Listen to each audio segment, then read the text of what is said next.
President Duterte says he may use police powers to mandate vaccination.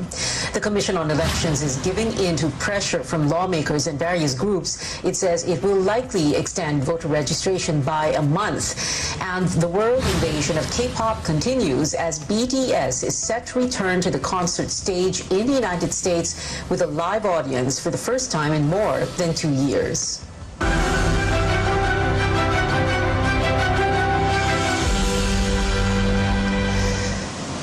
After health workers, the elderly and those with comorbidities, essential workers, and the indigent community, it is now the turn of minors and the general public to get vaccinated against COVID-19. But is the supply enough to cover this population? Our Trisha Tarada reports. President Duterte has given the green light to vaccinate the general population, including adolescents, in October as supply stabilizes. Details are not yet available, but Malacanang says the A1 to A3 groups will still be prioritized. Magkakaroon po sa tayo ng express lane para sa kanila. Pero ang importante lang, dahil nandiyan na po ang supply at ang naging problema naman natin dati ay kakulangan ng supply, ngayong maraming supply, sisimulan na po natin ang bakunahan ng general population. The government urges parents to start enlisting their children for vaccination. Malacanang says once the master list is available, authorities will announce who will go first. As of September 28, more than 20.5 million people have already been fully vaccinated against COVID-19. Metro Manila is close to hitting the 80% population protection target. After NCR, Iloilo ranks second in terms of the number of fully vaccinated individuals. Vaccine czar Carlito Galvez hopes to raise full vaccination rate to 50% in key cities, while he expects Metro Manila to achieve population protection by the end of October. Another goal for next month is to increase inoculation with 500,000 to 800,000 doses administered daily. We will ramp up our deliveries na at least maka-reach po tayo ng 100 million by the end of the month so that we can open up more vaccination. Target na we will administer at least 55 million plus doses. The president appeals to those refusing vaccinations to change their minds. He says it's important for everyone to get vaccinated to sustain the gains in the fight against COVID-19. If they insist on refusing vaccination, the president says he may have to flex the state's power for public welfare. Not because we do not believe in your theory or belief or your religion, but because you are a carrier and a danger to society. Talaga pong merong kapangyarihan ng Estado na gumamit ng police power para itaguyod ang ikabubuti ng karamihan. No? Pero pagdating po dyan sa bakuna, antayin po natin dahil kinakailangan din natin ng pulisiya. In Davao City, Mayor Sara Duterte ordered the mandatory vaccination of city government workers. Those who refuse without valid medical reason may be suspended or expelled. The president seems to favor the same directive. So does Defense Secretary Delfin Lorenzana, who says 67% of ICU admissions and 84% of those intubated are unvaccinated. Trisha Tarada, CNN, Philippines. Data from the National Task Force shows as of September 28, the country is close to receiving 70 million doses of vaccines. A huge bulk of the delivery is from the Chinese company Sinovac with 39 million doses, followed by U.S. drug maker Pfizer at nearly 11 million and British-Swedish firm AstraZeneca with nearly 9.6 million. The government set to announce before Friday whether it will retain Alert Level 4 in Metro Manila or lower it to allow more businesses to reopen. But hospital groups say it is too early to downgrade in the middle of the slow decline of COVID-19 cases. Our Tristan Odalo filed this report. Hospitals remain full, hundreds of COVID-19 patients still on the waiting list before being admitted, and lack of manpower. These are some of the indicators why the Philippine College of Physicians and Private Hospitals Association of the Philippines believe that downgrading Metro Manila's alert level is not yet a good idea. Hindi lang siya puno, no? Overflowing pa ang mga pasyente. Alert level 4, I think, to downgrade it, no, to alert level 3, I think that is too premature, no? Dahil hindi pa to, we need to be a little bit more patient para makita natin. Right now, hindi pa rin talaga bumababa yung trend, no? Ang mga hospitals, especially private hospitals, are still full. Mga doctors talagang hindi nila sinasuggest na tayo yung mas lumuwag. Ayaw nga nila bumaba tayo sa level 3. While both groups acknowledge that there have been several improvements in the hospital situation compared to the start of the surge, like shorter waiting time for admission and more efficient patient management system, these are not enough to say that we can afford to ease restrictions, especially since some health workers have resigned from their post. And then yung ating mga nurses naman, marami ang nag-resign because they are planning to go abroad. May mga nag-resign. Yung iba naman ay na mga hinar ng DOH, ng ating government, hindi naman nag-renew ng kanilang kontrata. St. Luke's Hospital, on the other hand, says that while they are seeing fewer COVID-19 patients now in their emergency rooms, their ICU facilities remain full. The hospital says situation now remains fluid.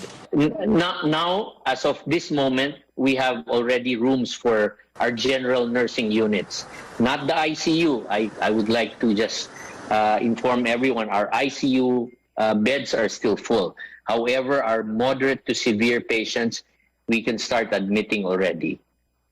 The health department reports that Metro Manila's healthcare utilization rate remains high. This means that despite lower COVID-19 cases, medical facilities are still full of patients. The health department says that they're carefully studying their data before making any recommendations on alert level change. So far, the business sector appeals to the government to downgrade the alert level system to 3 in order to allow more businesses to operate and to help the economy. Tristan Udalo, CNN Philippines. Fewer COVID-19 cases today because of low laboratory output. The health department recorded over 13,846 new cases with nearly 40,000 new survivors and 91 deaths. 7 laboratories failed to submit their data. The DOH also fixing technical problems with its data repository system called COVID Kaya. The agency says the server has reached full capacity. The Information and Communications Department looking into the system. Health officials guarantee this will not affect their assessment of the situation. They say this only affects the number of recoveries and deaths. Sa alert level system natin, ang metrics na ginamit natin ay yung dami ng kaso, that's one. And the second is the healthcare utilization. That's a different information system. When it comes to the case data, hindi siya naapektuhan kasi may access pa rin tayo sa CDRS, which is where we get the number of new cases, So nakakapag-compute pa rin tayo, ilan ang bagong kaso ngayon, ano yung 2-week growth rate, ano yung average daily attack rate. So it had no impact in the assessment.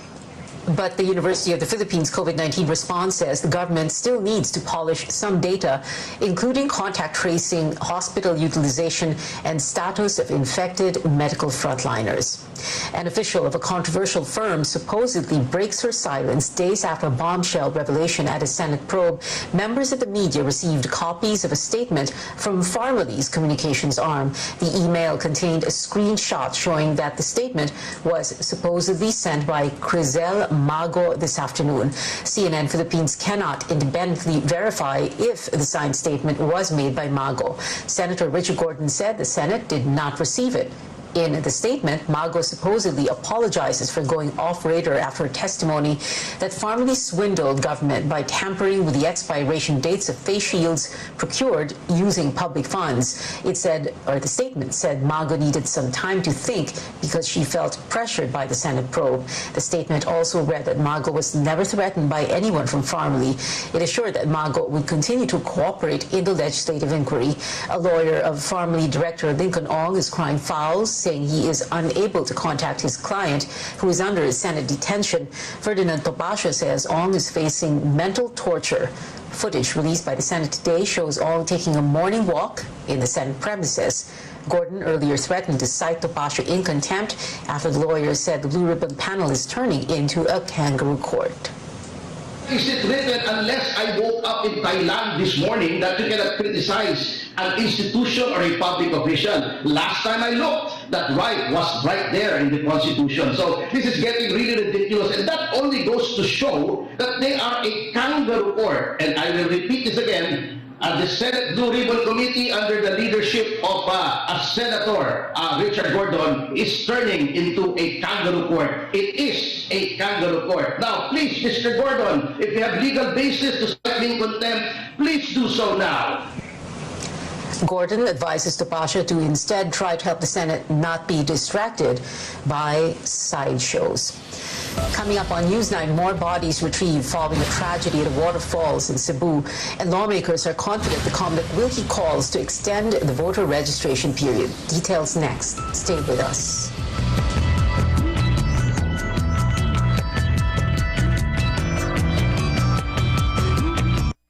Nagsimula sa isang pangarap. Ako na po, ma'am. Ika'y tutulungang ibahin ang buhay na nakasanayan. Naka 24 months ka na sa pag-ibig. Panghulog na ako sa motor. Uy, bagong motor! Gagawa ng hakbang para mapaghandaan ng forever. Ka ha? At harapin ang bukas na may maaasahan. Simulan mo na ang forever mo ngayon. Fund your forever with Pag-ibig Fund. Register today. Pogino! Dahil yan sa vet-approved Nutrichunks Coach Shine. With active boost and prebiotics na pampalisto. Made with real salmon goodness and omega-3 and 6 for healthy skin and shiny coat. Kita naman, di ba? Listo, ganado sa Nutrichunks Coach Shine. Amid the darkness, look on the bright side. As the battle against COVID-19 continues, the fight for proper nutrition grows as more and more families lack access to healthy food. Knorr is no stranger to these health challenges. For over 2 decades, the food brand has championed proper nutrition for every Filipino and continue to do so, especially during these troubling times. Knorr has an important role to play in addressing the problem of malnutrition. Given our reach and our portfolio of nutritious and delicious products, we are in a position to make a real difference. Apart from educating moms and partnering with different organizations, Knorr has also remained true to its passion for good food by continually improving on their products to provide essential nutrients that will benefit the families that use them. From its Knorr Sinigang sa Sampalok Mix Original that now contains vitamin C, to the popular Knorr Broth Cubes that are now also a source of iron. Knorr's continuing innovation for positive nutrition is part of the Unilever Sustainable Living Plan. The company's mission is to provide a positive social impact in the markets where it operates. For more information, consumers can visit Knorr's website or follow Knorr Philippines on Facebook and YouTube. I'm Sam Tidwani, CNN Philippines.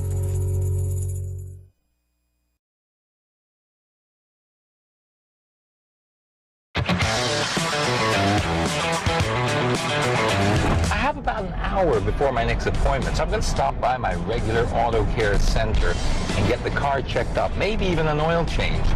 Here it is right here.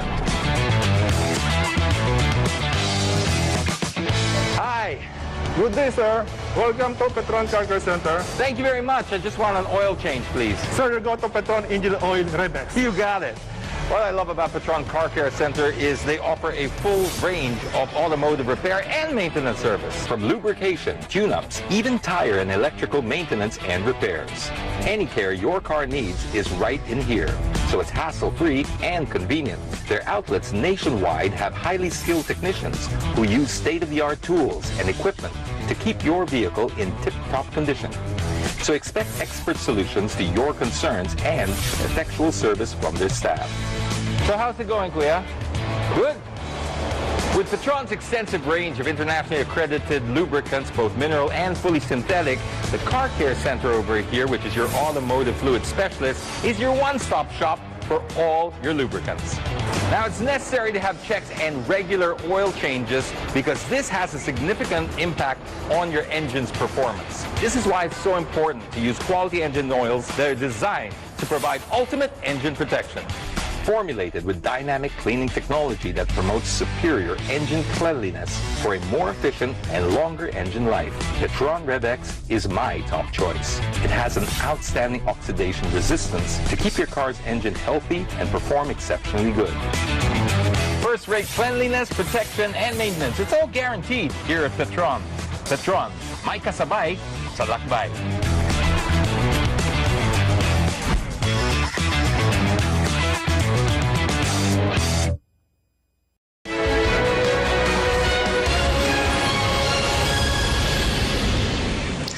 Welcome back to Newsnight, where we go above and beyond the headlines. The death toll in a tragic flash flood in a waterfall in Cebu rises to 3.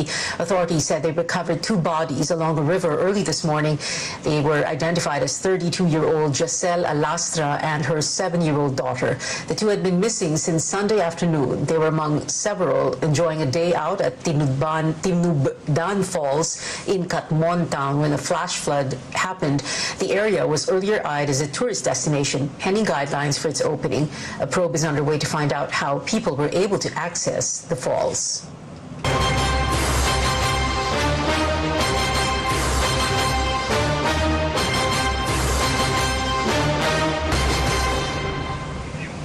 Filipinos will likely have more time to register to vote in the May 2022 elections. 2 lawmakers say the Commission on Elections has given assurances that a voter registration deadline will be extended from September 30th to October 31st. Senator Amy Marcos says the poll body's Deputy Executive Director for Operations informed her that the Comlacan Bank will pass a resolution tomorrow extending the registration period.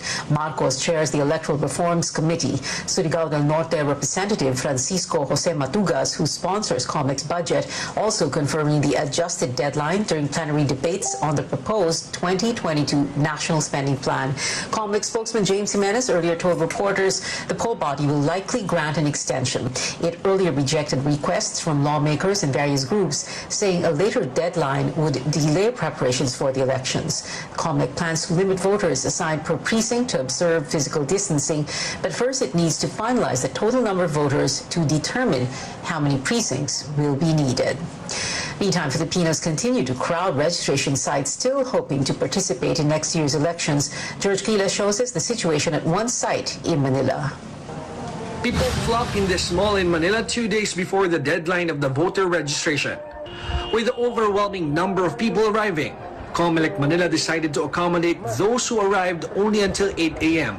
Those who did not make it to the cutoff were advised to return the following day. Bigyan nila dapat ng mahabang oras na yung tao.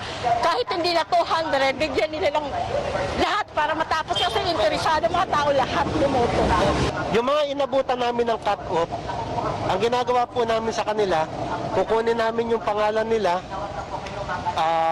i-interviewin na rin ng kaunti, tapos pag nakuha na po namin yung pangalan, ipapalista namin para bukas may appointment sila. It's a totally different scenario inside the mall. People enjoy the comfort of their seats in an air-conditioned area like the movie theater. Police and mall guards ensure that basic health protocols are followed. Bagamat gusto namin irehistro lahat, pero hindi na rin po kaya ng mga katawan ng mga taga-field office. Pamula po nung naglunsad kami ng mall registration, halos 12 oras na pong nagtatrabaho yung mga empleyado sa field. With the public demand to extend the voter registration, election watchdog NAMFREL joins the clamor for COMELEC to extend the registration for another 4 weeks. I think this is sufficient already to handle the deluge of applicants to the various satellite voting centers and COMELEC offices. NAMFREL says there are around 74 million Filipinos who are 18 years old and above come elections 2022, but only around 62 million are registered voters so far. George Quiles, CNN Philippines. The Liberal Party unveils its initial senatorial slate for 2022 with familiar names seeking re-election. In a statement, the LP said it nominated incumbent Senators Francis Pangilinan and Laila de Lima and former Senator Bam Aquino during its virtual National Executive Council meeting. The party also passed a resolution endorsing Senator Risa Ontiveros from Akbayan and human rights lawyer Chel Diokno as guest candidates. Pangilinan, de Lima, and Ontiveros earlier announced their bids for re-election. Diokno will give it another run after losing in 2019, while Aquino has yet to announce his plans. The party passed a resolution granting Vice President Leni Robredo full authority to initiate talks and create a united national slate of candidates for President, Vice President, and Senators. Robredo earlier called for a united opposition to challenge administration bets next year. A legend in literature passed away this morning. Bienvenido Lumbera, a Palanca awardee and National Artist for Literature, died at 9:14 a.m. today of stroke complications. He was 89 years old. Tributes for the late poet and professor all over social media, from former students to fellow writers like Lualhati Bautista and Noel Ferrer. Ferrer says novena masses and a memorial will be held every 8 p.m. or 8 in the evening from today until October 6. Further details will be announced soon. Coming up on Newsnight, it seems Vice President Leni Robredo holds the key to rock band's reunion, and Korean boy group BTS will hit the concert stage in the U.S., its first in-person show since 2019. More details when we return.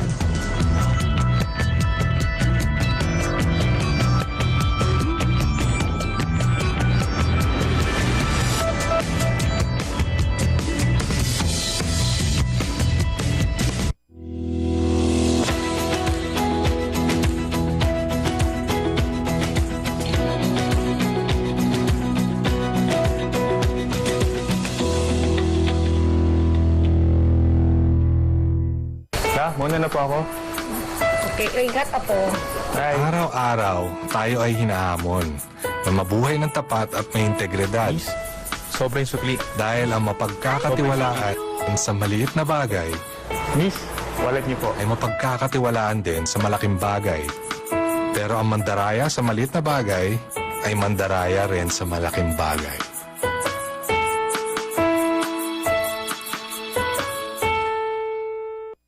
When the world was changing for photographic film, we helped change the world as a pioneer of the digital age.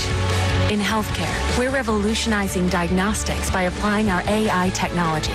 But why stop there when we can focus our AI and IoT expertise on business innovation, helping tackle some of the toughest challenges in the workplace? When it comes to innovating for a healthier world and a more sustainable society, we'll never stop. Fujifilm, value from innovation.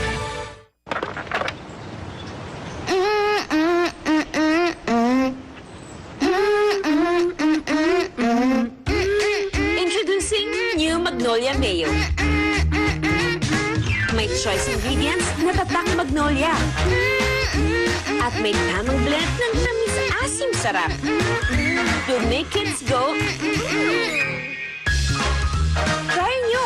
New Magnolia Mayo. Pinahanap-hanap na mayo sarap. When it comes to heroes, kahit kailan hindi nagkulang ang Pilipinas. Mga taong matapang, lumalaban, at bumabangon kahit may kinakaharap na problema. O yung mga tinatawag nating never say die attitude. I'm Cristela Bello, your 2021 Ginebra San Miguel Calendar Girl, here to show you just how far a ganado sa buhay attitude can take you. Kaya samahan niyo akong kilalanin ng mga taong pwede nating pagkuhanan ng inspirasyon, lalo na sa panahon ngayon. Here on Bagong Tapang Stories.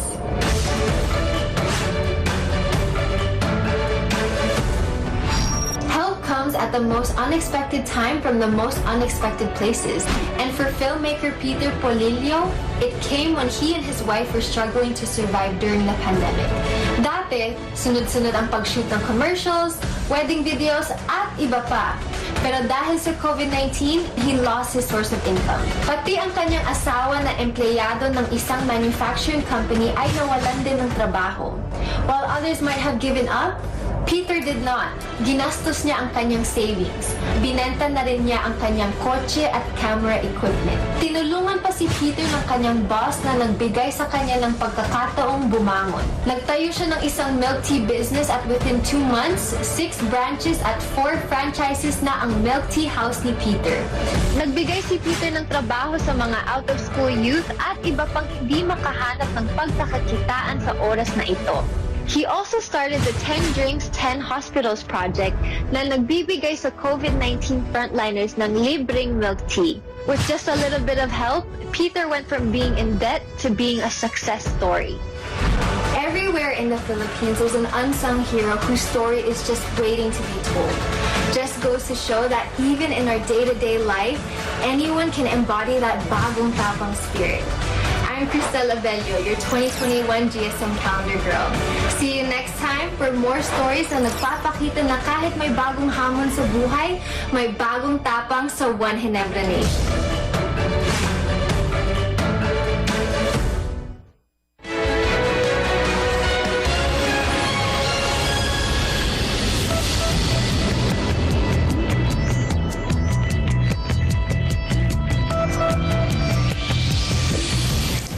You're watching Newsnight. I'm Pia Ontiveros. San Miguel Corporation reiterates its commitment to provide sustainable and efficient public transport infrastructure amid claims that the Pasig River Expressway project will destroy the river's ecosystem.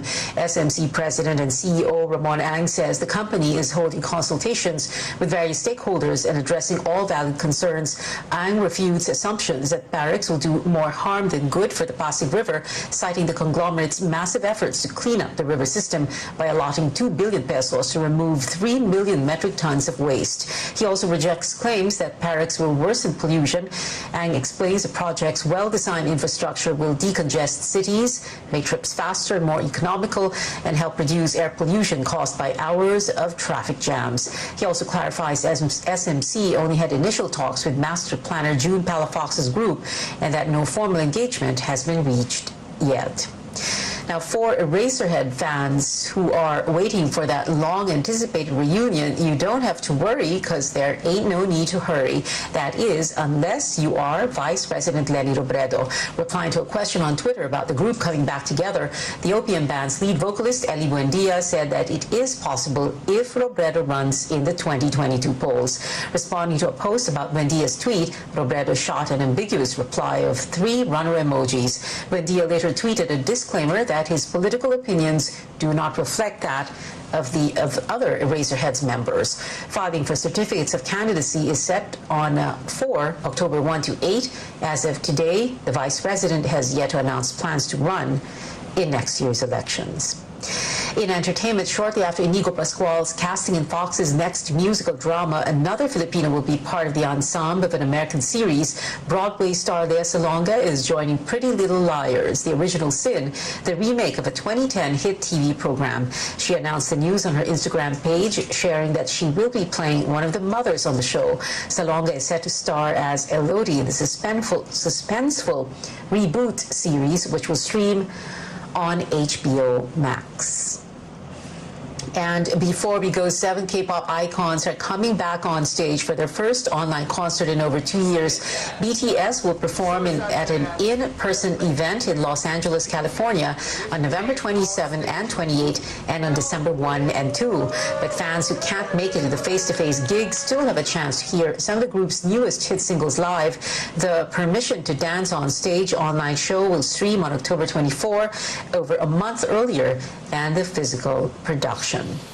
It is 88 more days before Christmas, and that is it for now. Thank you for watching. I'll see you again at 7 for News.ph. I'm Pia Ontiveros for Newsnight, where we go above and beyond the headlines.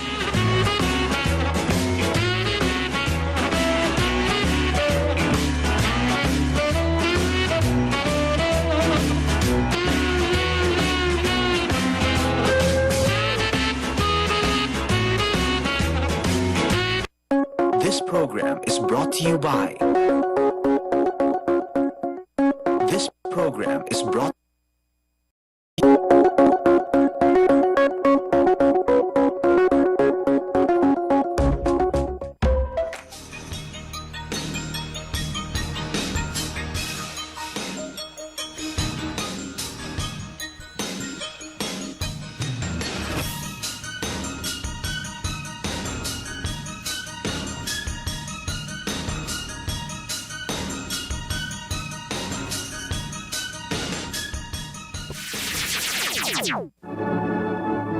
RPN Radio Philippines Network, Radyo Ronda, DXKT Davao, member, kapisanan ng mga broadcaster ng Pilipinas.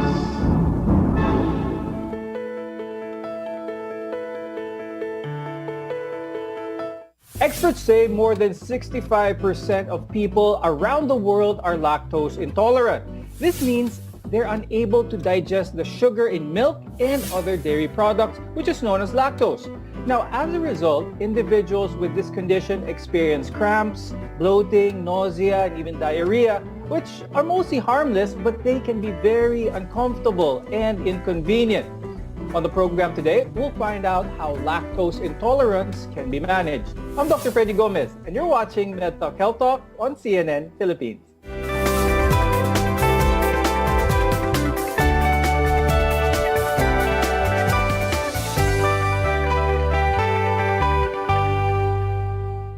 There are some people who have digestive problems after drinking milk, eating ice cream, or dishes with cheese, butter, or even heavy cream. That's because their small intestine or their gut is unable to produce a specific enzyme whose job is to digest the sugar in these dairy products, making them lactose intolerant. Let's welcome our guest for today. With us is Dr. Suzette Co-Herman, who is a gastroenterologist from the Makati Medical Center. Also with us is Ma'am Juvie Martillo C., who is the Chief of Clinical Nutrition and Dietetics at the Asian Hospital and Medical Center. Our topic for today, lactose intolerance. I'm sure marami sa ating mga Pilipino ang nagtataka kung bakit hindi masyado maganda ang reaction nila when it comes to milk, mga gatas, or milk products for that matter. I'll start the discussion first with Dr. Suzy. Pag-usapan natin, what are the warning signs of this condition? Anong pwedeng maramdaman ng ating mga viewers if they are lactose intolerant? Usually, they develop mga gastrointestinal symptoms like they can have abdominal pain, usually crampy, parang kinakabagan. Some patients can develop nausea, vomiting, or frequent burping or flatulence. And these usually are noted after ingestion of milk or milk products. But Dr. Suzy, how quickly does one experience these symptoms after consuming dairy products? Pwede ba itong ma-misinterpret as food poisoning? Patients who have lactose intolerance can develop the symptoms around 30 minutes until around 2 hours after eating the dairy products.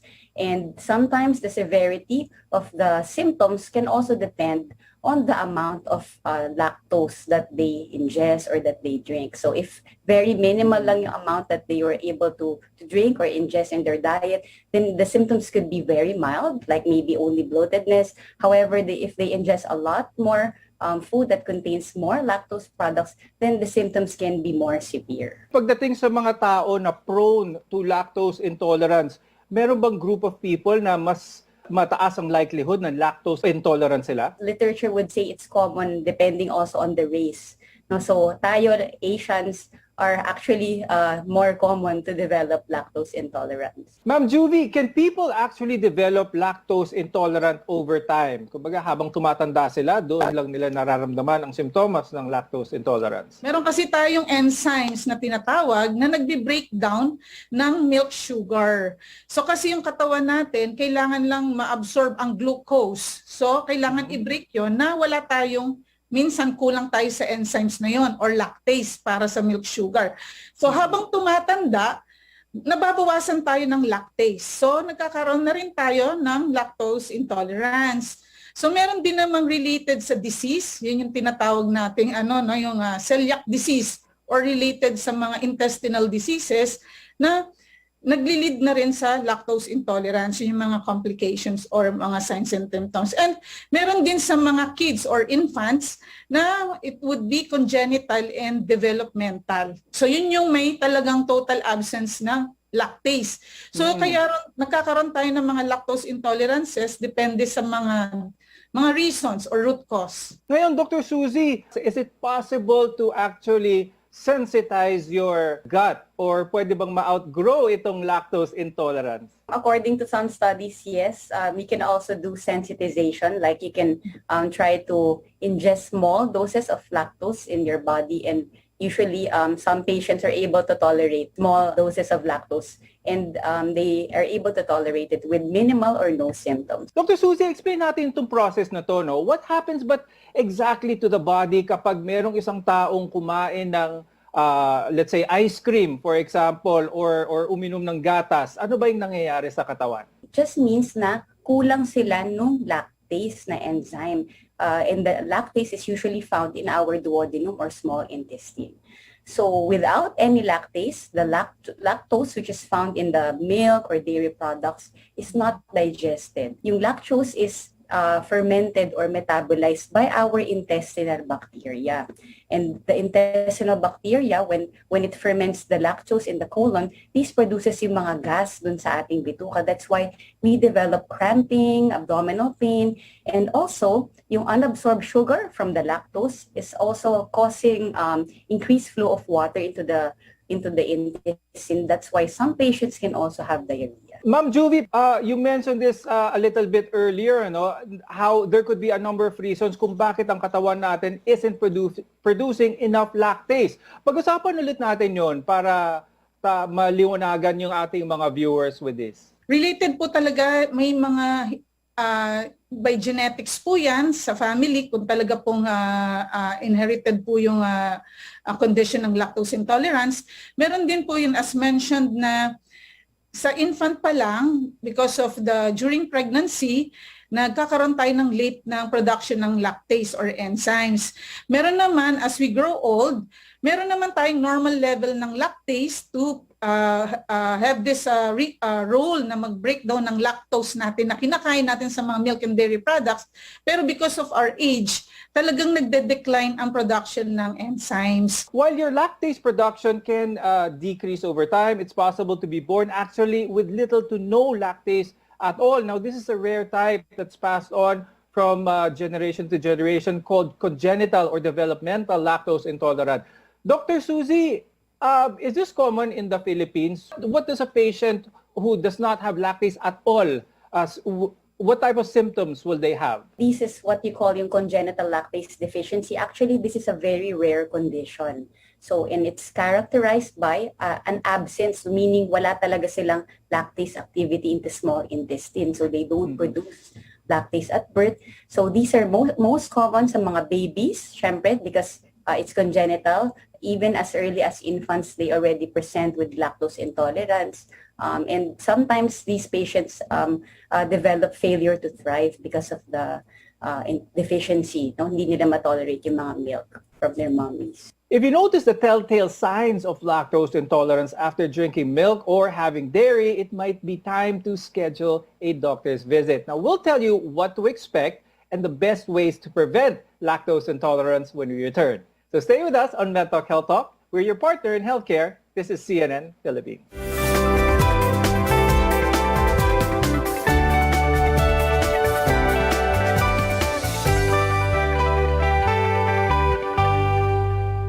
Malaki ang papel ng mga sibilyan sa pagsugpo ng terorismo.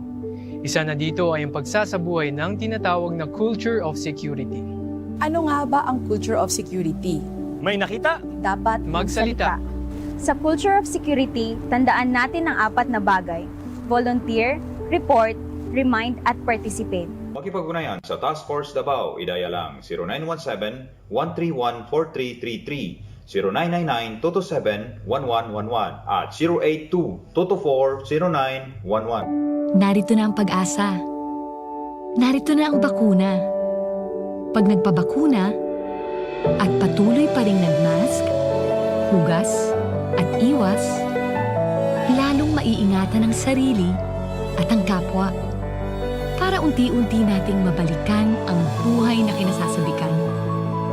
Sa pagpapabakuna, ingat-angat tayong lahat. Ingat-angat, bakuna lahat. A message from PMA, PSMID, and kapisanan ng mga broadcaster ng Pilipinas.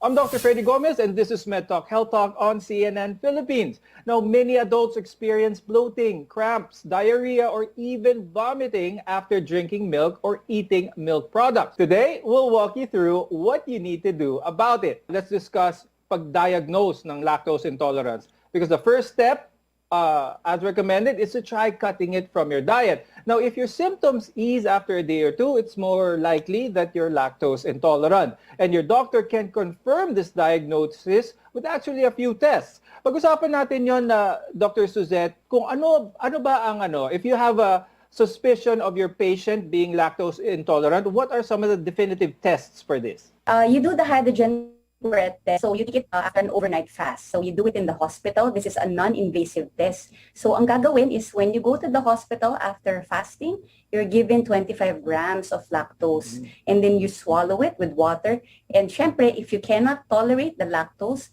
then I mentioned, diba, yung bacteria in the colon will be able to digest the lactose in the colon and they will be producing yung mga gas. And these gases will be detected in the patient's breath when they do the hydrogen breath test. Today, there's actually no cure available yet for lactose intolerance, but it is managed pretty easily. Your amount of food and drinks that contain lactose can actually help. Pero, Ma'am Juvie, pag-usapan natin yon. Healthy ba sa diet ng isang tao na tanggalin ang lahat ng lactose or mga milk products? Is it healthy to eliminate from their diets completely? Lactose is a part of a healthy eating lifestyle, a part of a good composition of a meal, a balanced diet. Kasi when we say lactose, this could be coming from milk and dairy products. And other nutrients could be more component of calcium, phosphorus, kasi yung lactose is a good source of protein din. So pag sinabi nating lactose, andyan yung milk and dairy products, and it's a case-to-case basis, of course. It's so unfortunate na tanggalin talaga yung lactose sa diet natin. Now, taking calcium and vitamin D supplements are one of some of the alternatives to this, ano? But Ma'am Juvie, play natin sa mga viewers yung difference nito. Is this a good replacement? We still need the supplements to provide the calcium sources natin. But it's, of course, with a good endorsement or collaboration with the gastro, we really identify that what would be the best that we can give to the patient. Kasi as we really nire-reserve namin yung as possible na pwede namin ibigay sa patient. So as identified, for example, if it's due to aging, so we can have a specific amount or allowed that we can give to this type of patients or age group. But if it's related to diseases, there would be a consideration of supplements, calcium supplements or other nutrients para lang ma-maintain yung function natin sa body or balance. Kasi if we don't give enough supplements, may lack of, we will have our nutrient deficiencies naman. Now, I'd like to ask Dr. Suzy, on the extreme end, can someone who is lactose intolerant be the explanation for any mood changes, any fatigue that they feel in their daily lives, symptoms that may not immediately make them think that it could be due to lactose intolerance? Can it reach this point? If you have lactose intolerance and you're not able to absorb yung mga other like calcium in the milk, then or vitamin D kulang din. So severe vitamin D deficiency can also cause yung mga mood changes, depression, mga ganyan. And yun, low calcium can also cause yung mga poor bones. So yes, so maybe if you're presenting with symptoms of that and you're having some bowel changes or bowel discomfort, especially when you eat dairy products, then maybe better seek a consultation with a doctor, especially a gastroenterologist, so that you can be worked up properly regarding yung possible of lactose intolerance. Now, learning how to manage your lactose intolerance begins with your diet. We'll talk about what foods to avoid and the best alternatives when we return. We want to be your partner for a lifetime of good health, so stay with us here on CNN Philippines.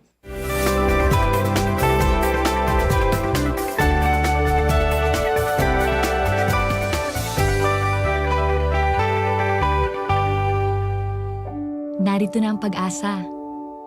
Narito na ang bakuna. Pag nagpabakuna at patuloy pa ring nagmask, hugas at iwas, lalong maiingatan ang sarili at ang kapwa para unti-unti nating mabalikan ang buhay na kinasasabikan. Sa pagpapabakuna, ingat-angat tayong lahat. Ingat-angat, bakuna lahat. A message from PMA, PSMID, and kapisanan ng mga broadcaster ng Pilipinas. Malaki ang papel ng mga sibilyan sa pagsugpo ng terorismo. Isa na dito ay ang pagsasabuhay ng tinatawag na culture of security. Ano nga ba ang culture of security? May nakita? Dapat magsalita.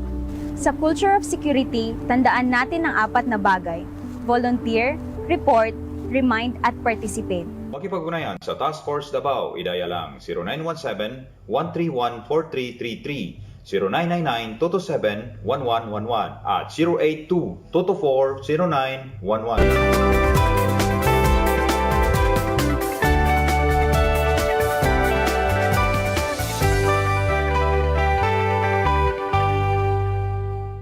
I'm Dr. Freddy Gomez, and welcome back to MedTalk Health Talk on CNN Philippines. Now, lactose intolerance is a condition most adults have to live with. There's actually no way to prevent it effectively, but while those living with the condition can consume some dairy without symptoms, there are alternative ways to get your daily dose of calcium as well as vitamin D. Now, we'll take a closer look at what foods you should eat and avoid for a lactose-free diet. Talk about supplement to start this off, specifically those lactase enzyme tablets. Are these tablets effective? Should our viewers take this if they are lactose intolerant?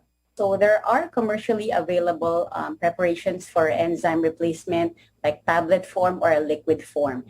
And these patients who are lactose intolerant can try taking, these supplements every time they eat food that contains lactose. However, you have to keep in mind that it's not as effective na 100% because sometimes hindi din siya porque na you took these enzymes automatically no symptoms at all. The effectivity of these supplements would also be dependent on the acidity of the stomach. Sometimes if your stomach would be too acidic, then sometimes it cannot work completely. That's why I still advise my patient, the best pa din is to try to limit the lactose products that you're taking. Let's talk about naman yung foods to avoid kapag nalaman natin na you are indeed lactose intolerant. Ma'am Juvie, let's remind our viewers kung ano ang mga pagkain na ito. Now, what should our viewers avoid kapag lactose intolerant sila? On the food that contains lactose. So in layman, we have just read milk and dairy products. Yan po ay nagko-contain ng lactose. So we have to avoid that gradually, or it depends on the intolerances. And also we advise the other consumers or patients to read properly the food labels that they want to buy in the grocery. Yes. So check on ang basic lang po sa mga packaging, nakalagay ay lactose-free. So that means it doesn't have lactose. Now, if diagnosed with lactose intolerance, you need to make an active effort to get enough calcium as well as vitamin D. Now, we mentioned that supplements are a safe way to get them, but there are many healthy foods rich in these nutrients as well. Ma'am Juvie, pag-usapan naman natin yon. Let's give our viewers some ideas kung ano ang mga pagkain na rich in vitamin D and calcium na hindi naman milk products. Andiyan yung mga seeds, mahilig sa mga nuts like almonds. If other patients are affordable to buy yan it's a good source of calcium, yung mga nuts. But we can also consider yung mga seafoods or yung mga fish with soft bones, mataas po yan sa calcium. At sa mga mahihilig na kumain ng gulay, yan po ay very lucky po sila. They have a good source of calcium or vitamin D, yung mga dark leafy vegetables like broccoli, mga kangkong, petchay. So that would be very affordable na kahit na lactose intolerant tayo, makakakuha tayo ng ibang sources po ng calcium. Dr. Susie, how about advice for your viewers when it comes to not just what to do if they are lactose intolerant, but overall gut health? It's very nice to eat, eat a well-balanced diet. Make sure to exercise also because that also, stimulates yung ating digestion. So if you're prone on sitting lang, syempre, most patients, they really feel bloated or constipated. So movement, exercise, balanced diet, and a regular checkup with your gastroenterologist. Remember, when it comes to lactose intolerance, each individual is unique. Learn how much dairy you can eat and drink without feeling any symptoms. Try smaller servings at first, and you can gradually increase from there. Ultimately, though, you need to listen to your body and what it actually needs. With that, I'd like to thank gastroenterologist Dr. Suzette Coherman and clinical nutritionist and dietitian Ms. Juvie Martillo-C for guiding us on today's episode. Here on MedTalk Health Talk, we hope to give you the knowledge and care that you need. I'm Dr. Freddy Gomez. We'll see you again next time. Stay safe, everyone.